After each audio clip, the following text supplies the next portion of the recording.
Hi guys. Today I'm going to share some tips for data gathering, and this can be applied to any situation where your employer is making false claims, exaggerating small mistakes, or otherwise lying.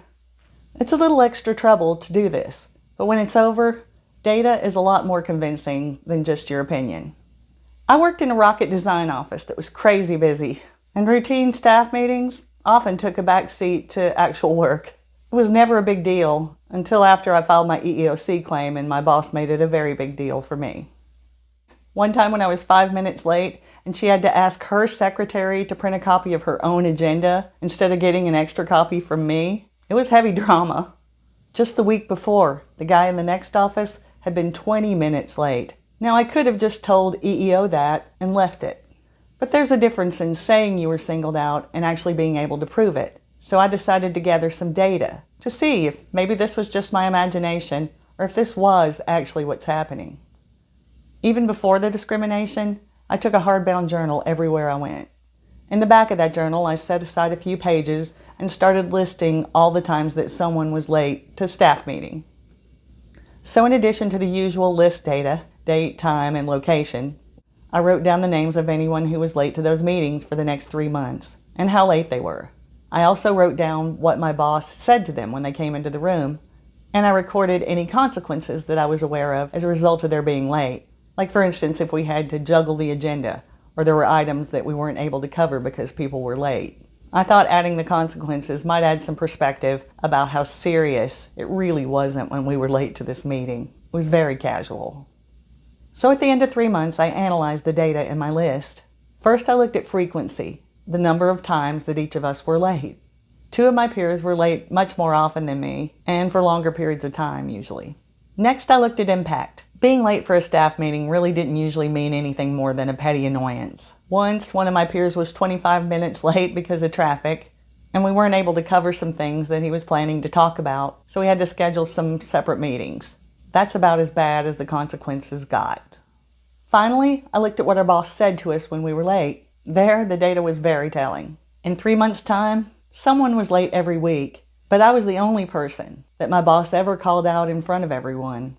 And she did it every time I was late, even if there were no consequences at all. So my data actually showed that my boss was treating me less favorably than my peers. It wasn't just my opinion. I also used this strategy when my boss tried to claim that my job couldn't be done via telework. My boss said I needed to be in the office 100% of the time because of 2 essential functions of my job: greeting her VIP visitors and operating the projector for her in meetings.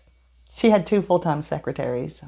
But at the time, EEOC was buying it, so I decided to gather some data to show EEOC the truth. So here again, I gathered data for 3 months, and this time I had 2 lists. List 1 covered all the times that I really had to do the function that my boss was claiming was essential. I wanted to answer 2 questions. First, how often did I actually have to do this function? And second, when I did have to do it, how many other people were in the room that could have done it instead of me? I listed times, dates, locations, the subject of whatever meeting we were in, and the names of a few people who could have also done what I did. And if there were a whole lot of those people, I counted how many there were and recorded that. At the end of 3 months, I had greeted 0 visitors. I did have to operate the projector for my boss a couple times a week. My second list covered all the times that I wasn't there to do the function, and she had to find someone else. I wanted to answer the question, how hard is that for her really? That list included dates, times, and meeting locations, and it also included the name of whoever my boss got to fill in. So I just asked my boss how it went and asked her who she got to cover for me because I wanted to thank him. And I did call to thank him for it and ask him if they ran into any problems, which they never did. Every single time that I couldn't be there, my boss found someone in the same room to operate her projector. When EEOC saw my data, they agreed it was Pretext. So if your employer is spinning Pretext and you want to prove what they're up to, maybe gather some data of your own. Fight smart and hang in to win.